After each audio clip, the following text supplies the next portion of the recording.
Muy buenas, choquejuerguistas. Bienvenidas y bienvenidos a este segundo minijuergas, el formato de choquejuergas en solitario, donde básicamente yo hablo de lo que quiera, aunque a Alberto no le interese una mierda.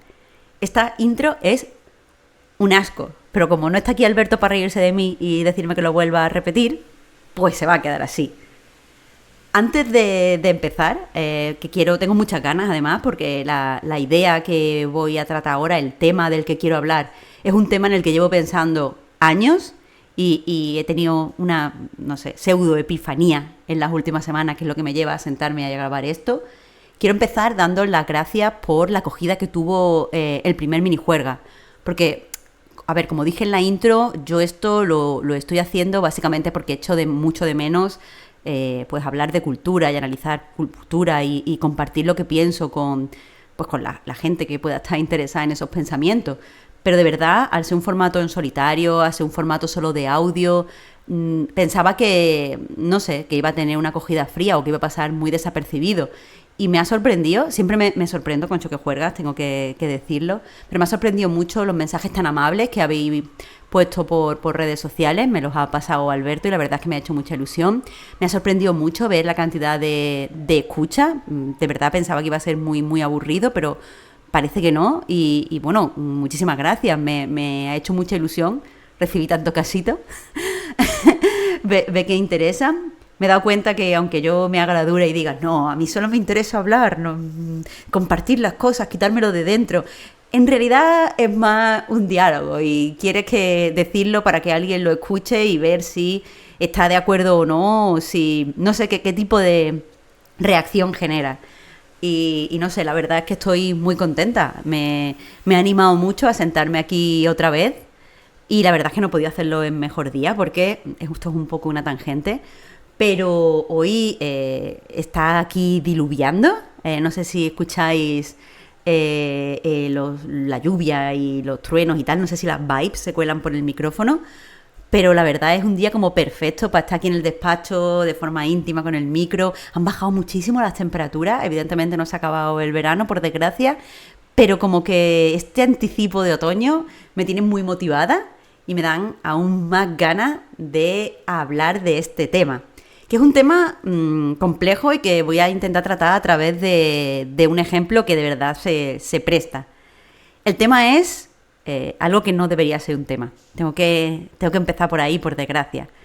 Porque la frase, esta película no podría hacerse hoy, en realidad no es una idea que se exprese con intención de generar un debate, o no es una idea que se exprese con la intención de analizar cultura. Cuando una persona dice, esta película no se podría hacerse hoy, lo que en realidad está lanzando es un dog whistle. Está básicamente diciendo algo para intentar llegar a personas que tengan capacidad de ser radicalizadas hacia ideas conservadoras o hacia ideas de ultraderecha. No quieres hablar de cine cuando señalas una peli de los 70 y dices, ¡buah! Esta peli no podría hacerse hoy. Lo que quieres es hablar de políticas conservadoras, o lo que quieres básicamente, no hablar de políticas conservadoras, porque eso sería bueno. Lo que quieres en realidad es lanzar ideas en contra de ideas progresistas o contra ideas de izquierda. Básicamente lo que quieres transmitir es todas estas cosas que te gustaban tanto, todas estas películas o todos estos libros, todos estos juegos, ya no podrían hacerse por culpa de la izquierda y por tanto hay cosas que te están quitando. Lo que transmite o lo que pretende transmitir esa idea es la ficción o la creación audiovisual es un juego de suma cero y por lo tanto, como ahora hay más historias que incorporan ideas progresistas, hay menos historias que no incorporan ideas progresistas y por lo tanto te la están quitando. Es evidentemente ridículo relacionarse con esta idea, en primer lugar porque no se dice de forma sincera, se está intentando lanzar propaganda y no hay que meterse en un debate con gente cuyos argumentos no son sinceros y honestos. Pero segundo, es idiota ponerse a pensar en esto, básicamente porque no es verdad que ninguna película... Porque cuando se dice esta idea es, mira, esta película solo tiene gente blanca o solo tiene pareja heterosexual, esto no podría hacerse hoy. Y es como, bueno, Oppenheimer, hay, en el cine ahora, Oppenheimer, ahí está, se hace hoy. Y aparte, al final es porque la creación audiovisual, como decía, no es un juego de suma cero. Cada año se estrenan más videojuegos, cada año se publican más libros, cada año se estrenan más películas y hay diferentes canales de distribución. Y ahora a lo mejor no hay tantas películas, o sea, hay muchísimas películas en el cine, pero también hay muchas películas que se estrenan en plataformas de streaming. Y hay libros, pero también puedes leer fanfiction. Al final, todas las historias que quieras leer las vas a encontrar, o todas las historias que quieras consumir las vas a poder consumir. Y creo que consumir es la palabra aquí exacta, porque al final todos los canales por los que accedemos a cultura, por desgracia, están puestos por el sistema capitalista y al final todo lo que dé dinero se va a hacer de una forma u otra, o vas a poder acceder de una forma u otra. Como decía, esto no es una idea con la que haya que pararse, con la que haya que involucrarse de una forma real. Pero yo soy tonta. Y durante muchos años llevo pensando, de verdad, ¿hay alguna película que no pudiera hacerse hoy? ¿La hay? Y como digo, que es una idea que hay que tener en cuenta, la cultura ahora es una industria cultural, y cuando digo una industria quiero decir que el capitalismo está presente. Evidentemente las pelis que no podrían hacerse hoy son las películas que por una u otra cosa en este momento no fueran a ser rentables. Da igual que las parejas sean todas heterosexuales o haya poca o mucha representación LGBT. Lo que no se haría hoy es lo que no diera dinero. Y entonces mi mente va ahí. ¿Qué es lo que no daría dinero hoy? Porque al final no hay tantos patrones de historia. No hay, o sea, quiero decir, sería fácil pensar, bueno, hoy no se podría hacer un western porque el western no es un género que ahora esté en vogue. Y es como, ya, bueno, es verdad que a lo mejor no están de moda los western y están ahora de moda otras cosas, la historia de superhéroes, pero a priori sí que podría hacerse un western. Hay western relativamente contemporáneos, aunque sean raros. O sea, me costaba pensar ejemplos. Tenía como la idea, el concepto, pero me costaba encontrar ejemplos. Y hace una semana encontré un ejemplo. Encontré un libro y una película, la adaptación de ese libro, que no podrían hacerse hoy. Y lo que es más, porque he tenido mucha suerte, he encontrado que se ha publicado este mismo año una continuación al libro, que se va a adaptar con una película que será continuación a la película, que en el libro directamente uno de los temas es lo que se publicó, el primer libro, no podría hacerse hoy. Y me ha flipado, tengo que hablar de esto. Así que empezar un poquito con anécdota, que es cómo llegué a pensar en esta historia. Y es que básicamente me contó Alberto, que aunque no esté aquí grabando conmigo, él siempre está presente en espíritu. Me contó que iba a la Filmoteca esa tarde a ver Election. Y yo le pregunté, así, como un poquito chula, ¿Election la película de Johnny To o Election la película de Alexander Payne? Porque técnicamente las dos se pueden poner en una filmoteca. Son dos pelis que se pueden... O sea, que tienen suficiente prestigio y que tienen suficiente interés como ponerse en una biblioteca.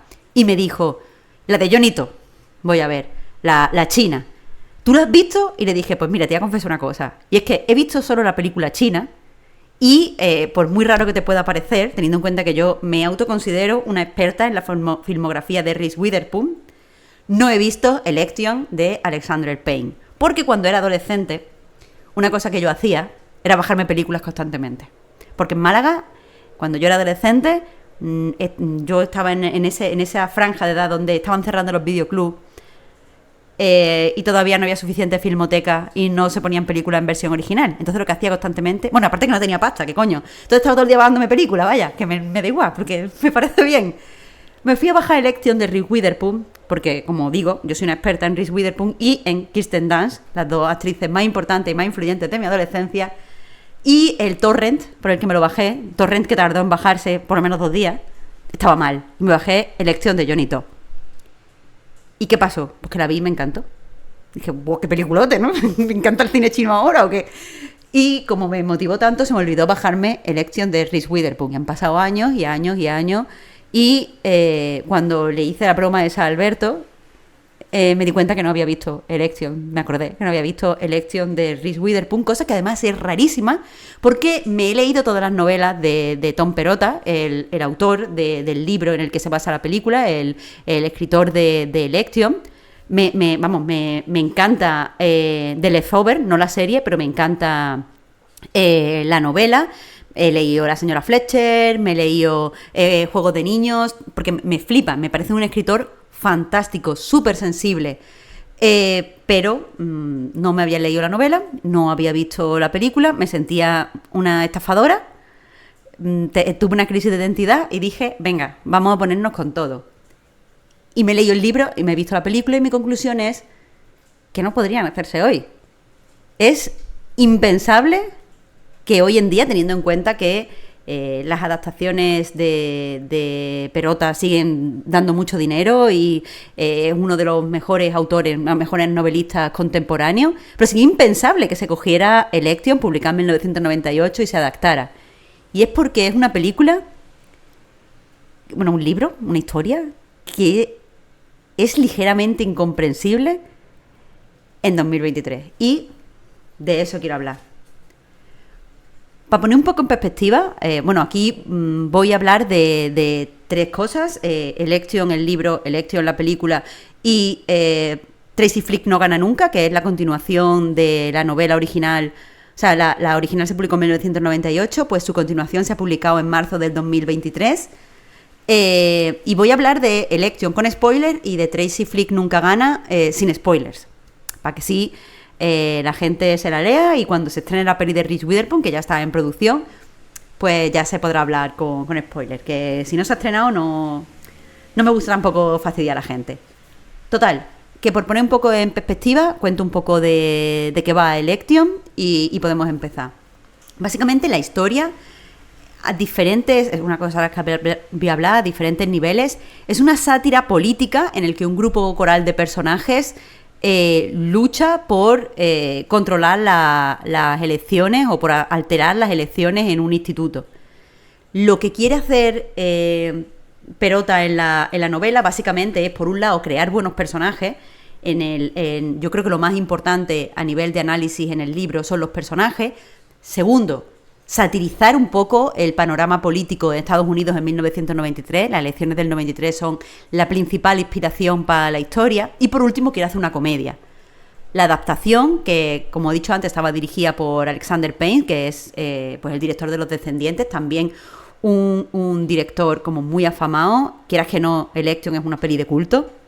La película cambia un poco en su traducción el peso de las cosas, y en la película lo más importante es la sátira política, después la comedia, y los personajes como que no terminan de ser tan buenos como en el libro, y quieras que no, por eso la historia pierde mucha sensibilidad. Porque cuentan lo mismo y a priori la mayoría de escenas de la novela están en la película. Podríamos pensar que es una adaptación muy fiel y que si no se puede, el libro no pudiera publicarse hoy, la peli no podría hacerse hoy, por esa fidelidad. Pero en realidad no. Hay diferentes motivos por los que el libro Election y la peli Election no podrían hacerse hoy, a pesar de que a primera vista podría parecer una adaptación fiel. Así que vamos a empezar analizando. Voy a empezar por el libro, porque creo que es honestamente un libro buenísimo, un libro lleno de matices, un libro muy sensible. Pero es de estos libros que, para empezar, creo que no podrían publicarse hoy porque no estamos acostumbrados a que el análisis cultural o el debate alrededor de la cultura esté lleno de matices. Y este es un libro que es muy difícil analizar si no estás pendiente a los matices. Por poner un ejemplo, aunque aquí el ejemplo es más conocido y más obvio, es un poco como Lolita. Lolita es un libro en el que la intención del libro y las palabras escritas que dice el narrador chocan entre sí. Entonces, cuando tiene muy poco análisis crítico hacia el audiovisual, es muy fácil que pienses que las palabras que estás leyendo y que pronuncia el narrador son las palabras exactas que ha puesto el autor porque quiere que te lleves esa idea a casa. Entonces, si tú lees Lolita con poca cultura audiovisual o con poca lectura crítica, es muy fácil que pienses que Humbert te está hablando de forma honesta que lo que está contando es una historia de amor trágica y que, pues básicamente esto es como un Romeo y Julieta perverso y sin muerte, porque ni Lolita ni Humber mueren, spoiler. Pero si aplicas tu ojo crítico te puedes dar cuenta que lo que te está diciendo el narrador es mentira y porque las escenas que se describen atentan contra esas palabras y por lo tanto el narrador quiere... No es que sea un narrador poco fiable, porque leo mucho eso de, bueno, narrador poco fiable. Sí, pero lo que pasa en Lolita concretamente es que el narrador quiere seducirte, quiere engañarte. Él sabe lo que ha pasado y podría decirte la verdad, pero te quiere engañar porque te quiere seducir. Entonces te está contando las cosas como con malas intenciones. Que sí, que es narrador poco fiable, pero que creo que se queda corta la etiqueta para explicar lo que está pasando aquí. Que eso, él te está diciendo, esto era amor y no sé qué, y lo que te está describiendo era una chavala a la que estaban abusando, estaba sufriendo abuso sexual infantil. Y es clarísimo una vez te das cuenta de que todas las escenas que te cuenta cómo está Lolita está deprimida, bueno, Dolores está deprimida, está sufriendo y no le gusta estar ahí, está haciendo lo que sea por escapar y no tiene ningún tipo de amor hacia Humber, y Humber tampoco hacia Lolita, te estaba mintiendo. Pero bueno, es algo como relativamente evidente, pero hay mucha gente, incluido Kubrick, que le cuesta hacer esa separación. Suena malo de decir que Kubrick no tiene cultura audiovisual, pero es que yo creo que no sabe leer. Lo he dicho en este podcast una vez y lo diré 1000 veces. Este señor no sabe leer, no debería haber cogido un libro en su vida. Pero el caso, tenía cultura audiovisual en otros sentidos, pobre Kubrick. Lo tengo que validar yo desde aquí, desde el podcast. Pero el caso es que sí que es verdad que hay una cantidad enorme de lectores de Lolita que no hacen esa separación y por lo tanto es un libro un poco engañoso. En Election pasa lo mismo, pero a un nivel aún más difícil de detectar. Porque es una historia coral donde hay muchísimos personajes, pero ningún personaje se conoce a sí mismo. Y como ningún personaje se conoce a sí mismo, las cosas que te estás explicando y las cosas que están haciendo chocan constantemente en todas las ocasiones. Pero ninguno quiere engañarte, es que de verdad ellos no lo ven, son ciegos. Y como son ciegos, la perspectiva del libro es diferente. Entonces hay que estar siempre muy alerta leyendo Election. Y mucha gente cuando lee comedia no está tan alerta. Es muy fácil aquí darse cuenta, en mi opinión, de todas las cosas políticas que te está intentando satirizar, pero creo que el análisis de los personajes es algo que mucha gente no percibe. Y no sé, creo que es una de las cosas que podrían hacer que el libro no se vendiera tan bien, en el sentido de que si estás esperando risas, y las risas es la tercera, o sea, para mí el libro tiene 3 capas en este orden. La primera es análisis de personajes, el segundo es sátira política y el tercero es la comedia. Entonces, si la comedia está debajo de las otras 2 capas, a lo mejor no es tan interesante o no es tan fácil de vender. Los temas del libro, los 2 temas básicos son, por un lado, cómo son las cosas que nos están sucediendo en un momento dado, son capaces de alterar nuestro sentido de la moral. Esto es algo que la peli hace muy bien, te lo quiere dejar tan claro que la primera escena abre con una definición de moral y ética, muy guay. No está mal que la gente tenga esas ideas en mente viendo la película. En el libro no se dice directamente, pero es el tema principal. Pero después hay otro tipo de temas que se relacionan con ello y uno de los más fuertes es la misoginia. Y la forma en la que trata la misoginia este libro, creo que hoy no sería tan bienvenida, porque habla de la misoginia a partir de mostrar pues un tratamiento malo hacia las mujeres y no condenándolo. Y creo que eso hoy no le interesaría al público al que Perota quiere llegar. Voy a empezar hablando de, bueno, como decía, esto se ambienta en un instituto, hay varios alumnos 3 alumnos en concreto, porque ahora hablamos de qué quiere hablar políticamente, pero eso, hay 3 alumnos que se presentan a las elecciones de ese instituto y entre otros personajes está un profesor, es el personaje principal, que básicamente es un buen profesor, le gusta mucho su trabajo, está bien considerado por los alumnos, pero se involucra demasiado fuerte con estas elecciones y acaba haciendo trampa para que gane el candidato que él quería que ganara. Este personaje es un personaje que, por lo que he leído, los análisis del libro que se publicaron cuando se publicó la novela, resonaba con muchos hombres, y estos hombres con los que resonaba el personaje no llegaron a ver la capa, o sea, el tema de verdad del que quiere hablar Perota, que es que este es un hombre, tiene 30 y pocos años, casado, es profesor, ser profesor es la ilusión de su vida, está muy bien considerado con sus alumnos, ha ganado muchos premios, ha cumplido, o sea, está en ese sentido, en el sentido laboral, muy satisfecho con lo que ha hecho y es feliz enseñando. Y es un hombre que él mismo se ve como un hombre progresista y como un hombre, podríamos decir, incluso feminista. La primera escena en el libro en el que lo vemos está dando clase, él es profesor de historia, pero su clase habla un poco sobre pues debates políticos actuales, es un poco como una clase de filosofía y ética / historia.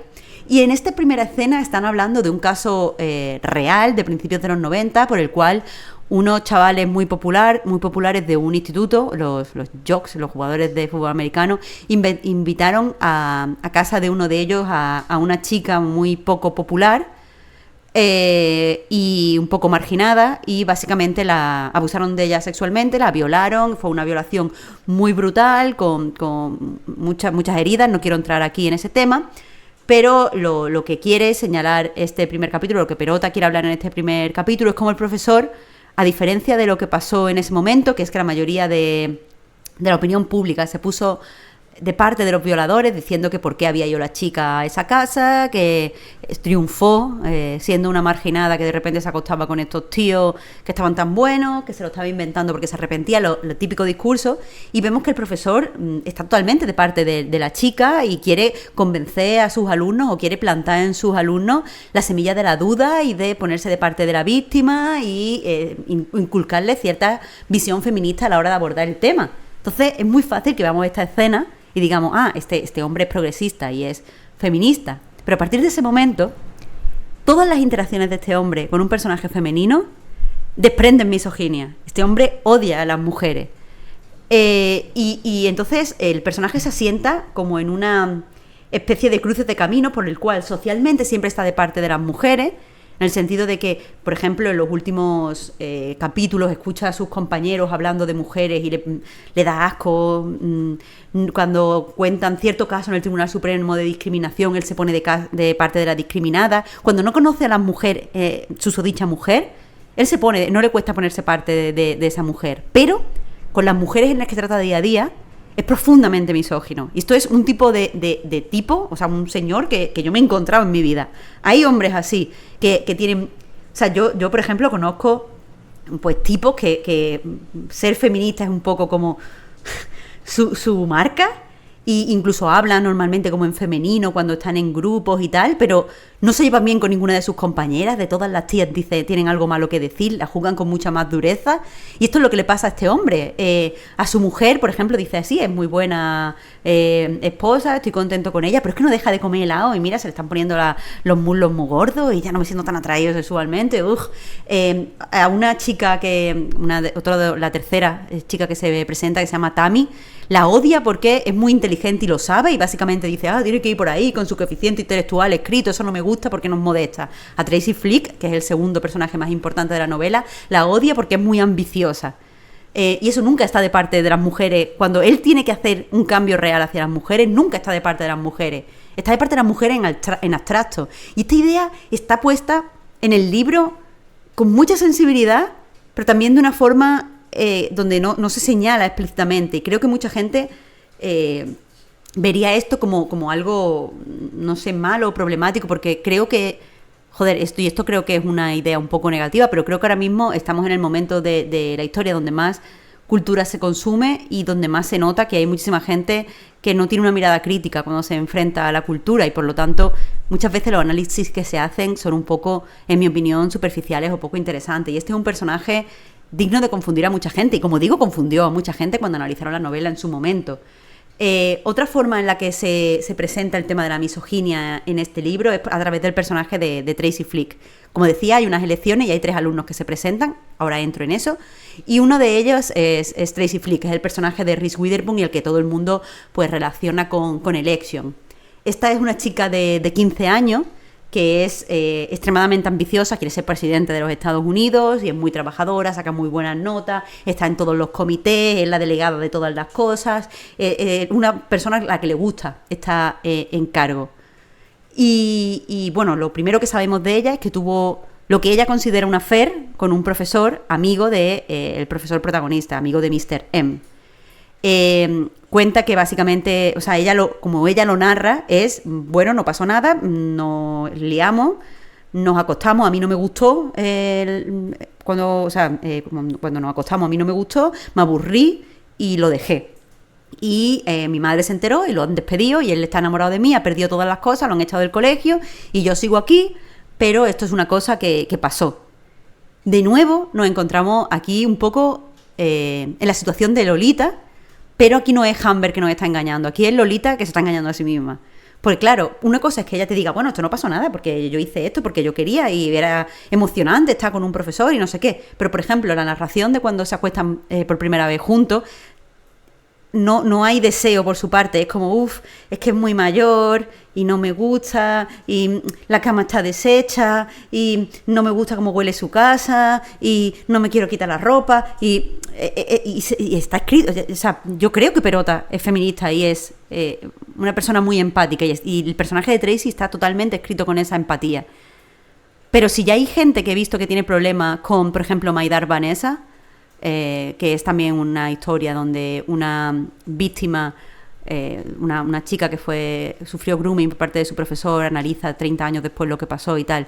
Si hay gente que ya le parece que esa aproximación es problemática, esta, donde en ningún momento Tracy ahonda en sus sentimientos, ni reflexiona sobre eso, ni tal, podría serlo aún más. Y que el personaje está escrito con empatía es obvio, es un personaje donde todo el mundo está hablando mal todo el tiempo, y donde ella transmite hacia los demás personajes mucha seguridad y mucho tal, pero cuando estamos dentro de su cabeza es una chica de 15 años normal y está escrito con mucha, no sé, mucho amor hacia las chicas adolescentes, en el mejor de los sentidos, y se nota, pero normalmente no se escriben chicas adolescentes de esa forma.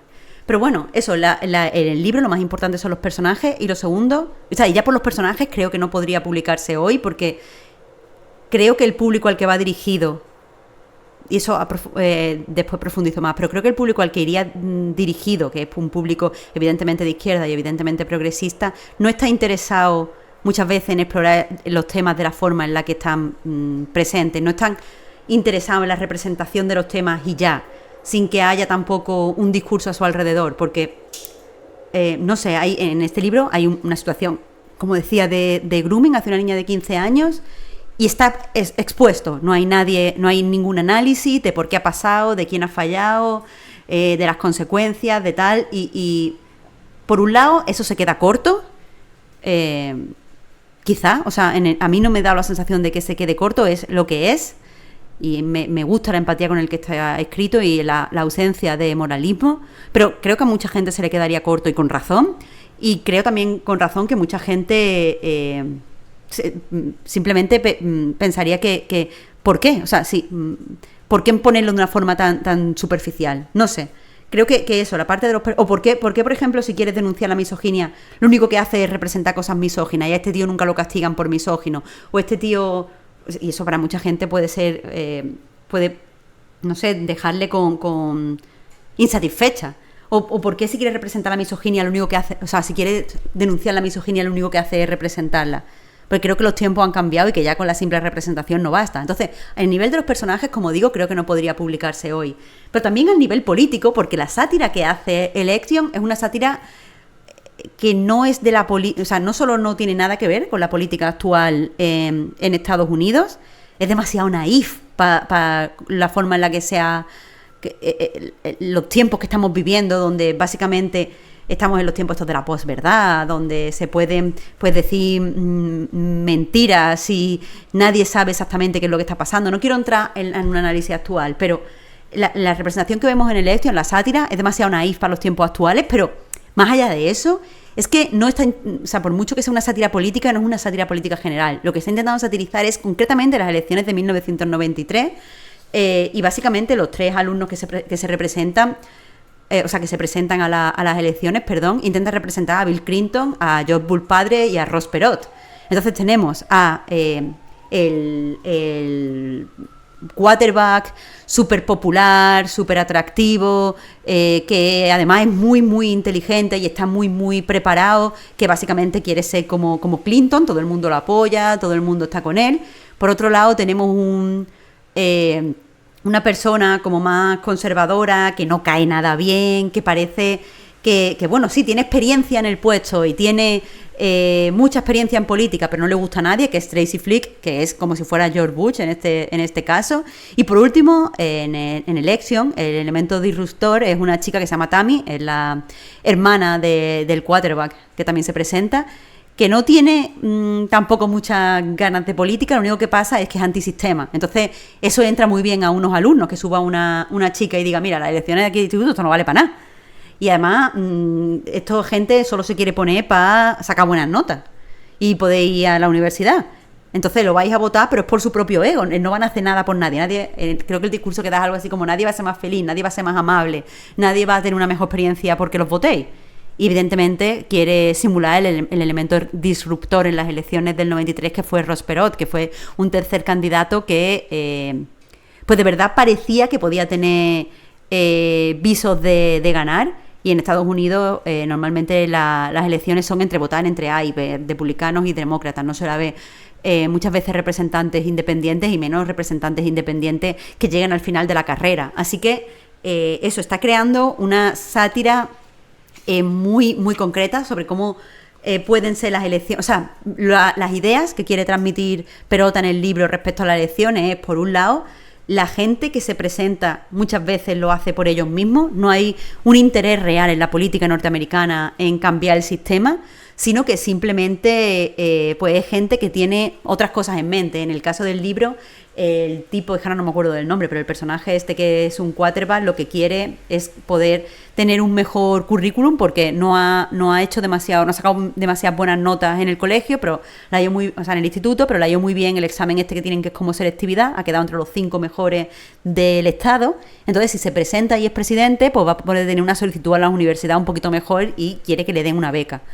Tracy Flick, lo que le pasa es que quiere ser presidenta, entonces pues quiere tener esta experiencia de política, pero es todo por ego, es porque no... O sea, tiene que ser la mejor en todo, es una persona muy perfeccionista en el peor de los sentidos, en el sentido patológico, y eso, tiene que ganar porque es lo que tiene que hacer, nada la puede parar. Y después eso, este tercer personaje denuncia eso, pero tampoco tiene ninguna idea para el colegio. Es decir, aquí hay 3 personajes que tienen 3 intereses propios y en ninguno está la gente del instituto. Y eso es una de las cosas que quiere decir Perota.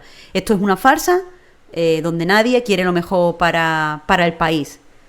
Pero claro, la forma en la que se representan esta idea, que yo creo que sigue siendo válida, o sea, yo voto y estoy moderadamente interesada en la actualidad política, pero soy muy consciente de que no hay o hay muy poca gente que de verdad quiera hacer un cambio radical en el sistema. Normalmente hay más egos y más otro tipo de cosas antes que pues un cambio real y un servicio público hacia la gente que te vota.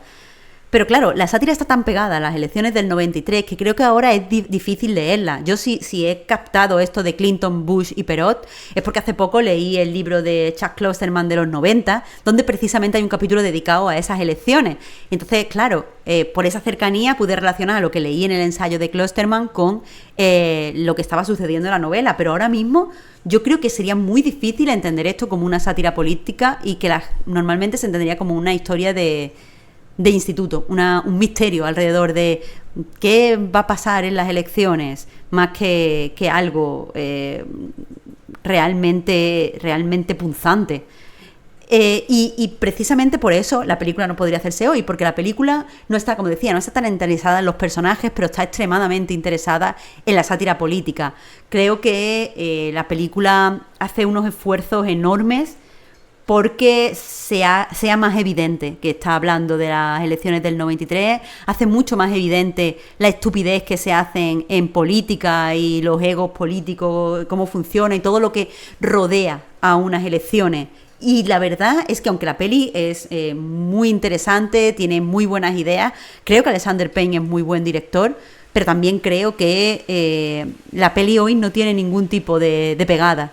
Es graciosa, tiene muchas más ideas graciosas que la comedia, es bastante más cómica, pero no podría hacerse hoy porque a quién le interesa ahora mismo una sátira política sobre las elecciones del 93. Literalmente no le interesa a nadie si es que entienden que lo que están viendo es una sátira política sobre los 3 candidatos en el 93. Otro de los temas, por cierto, no quiero dejarlo pendiente, por el que creo que sería muy, muy difícil que hoy esta película le interesara a nadie, es porque también tiene muy apegado este sentimiento de los 90 de que no importa nada, de que hay que... O sea, este falso desinterés por la política que había en los 90, recordemos, bueno, yo no me acuerdo porque estaba viva, pero era una niña chica, pero leía a Klosterman hablando de que los 90 eran una época que iban muy bien a nivel económico y a nivel...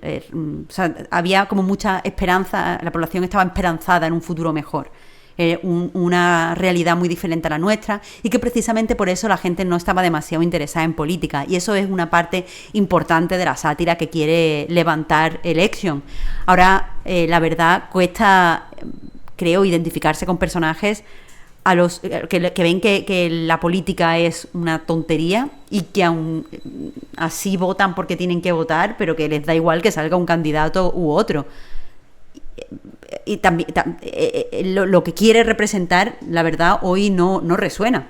De ahí que diga que Election no puede hacerse hoy. Pero Perota, el autor del libro original, tiene otras ideas. Porque, como decía, en marzo del 2023 publicó Tracy Flick Can't Win. En España se ha traducido como Tracy Flick Nunca Gana, que es como la continuación de la novela original, que está protagonizada por... Tracy Flick, por la chica que se presentaba, la chica perfeccionista que se presentaba a candidata y que finalmente, después de cierta corrupción, conseguía ganar, aunque era una victoria un poco vacía que la dejaba un poco traumatizada. Y digo que Perota está seguro de que su novela no podía publicarse hoy porque el capítulo que abre la novela es Tracy reflexionando sobre el Me Too y diciendo y dándose cuenta que o sea, ella es ahora una vicedirectora en un instituto, no es presidenta del gobierno, ¿quién se lo podía haber imaginado? Y básicamente está reflexionando sobre cómo ella vio la relación con su profesor y cómo eso no es exactamente lo que pasó, y como poniéndose al día en muchas cosas. No lo dice de nuevo explícitamente Perota, porque, como digo, es un escritor poco evidente, eso a mí me encanta, lo digo como un halago, pero precisamente una de las ideas que yo creo que intenta transmitir es que, como ahora nosotros sabemos más, el público en general, sobre cómo funciona el grooming, los mecanismos que están implicados en el que un profesor persiga a una alumna hasta acostarse con ella, y cómo, o sea, y el tipo de trauma que eso genera, y como muchas veces la persona que ha sufrido grooming o la persona que ha sido abusada sexualmente muchas veces no se da cuenta en el momento, sino años después, cuando, por ejemplo, ve a sus hijos con la edad que tenían cuando les pasó eso. Como no sabemos todo este tipo de cosas, ahora es más difícil hacer comedia con eso. Election es una comedia y Perota lo primero que te dice cuando empieza esta segunda parte, que en mi opinión es muy interesante, pero no es tan buena como la primera, pero lo primero que te dice es: no voy a hacer chistes con esto, porque ahora que sé que todos, en general, como sociedad, sabemos más sobre el tema, me he dado cuenta de que no es gracioso. Y no lo dice como me estoy censurando, sino como he descubierto esto, y está bien que lo haya descubierto, y eso ya no sería parte de mi discurso hoy. Por suerte, además, creo que es un hombre muy inteligente, ya no intenta hacer una sátira política en esta segunda parte, sino que está hablando un poco de la nostalgia, que es un tema mucho más presente, diría yo, o más adecuado para publicarse en el 2003, lo hace muy bien. Pero me da miedo parte de, o sea, cómo se va a hacer esta adaptación, porque la película no permitía, estaba tan centrada en ser una comedia, estaba tan centrada en ser una sátira, que no permite matices en su personaje. El mayor ejemplo es que, por ejemplo, el quarterback, que la película lo presentan como un chico rico y tonto y guapo, y que, o sea, sin ese matiz de, además, es una persona muy inteligente y buena persona, pero solo está haciendo esto por ir a la universidad. Y claro, al no tener esos matices, sobre todo no tener esos matices alrededor de Tracy, la segunda parte me parece que se va a quedar un poco hueca. Tendremos que ver. El caso, y en definitiva, es que Election no podría hacerse hoy. No lo digo como un dog whistle, estoy extremadamente convencida, pero eso no quita que no podáis ver la película del 99, cosa que recomiendo, o que os leáis el libro, que es bastante mejor.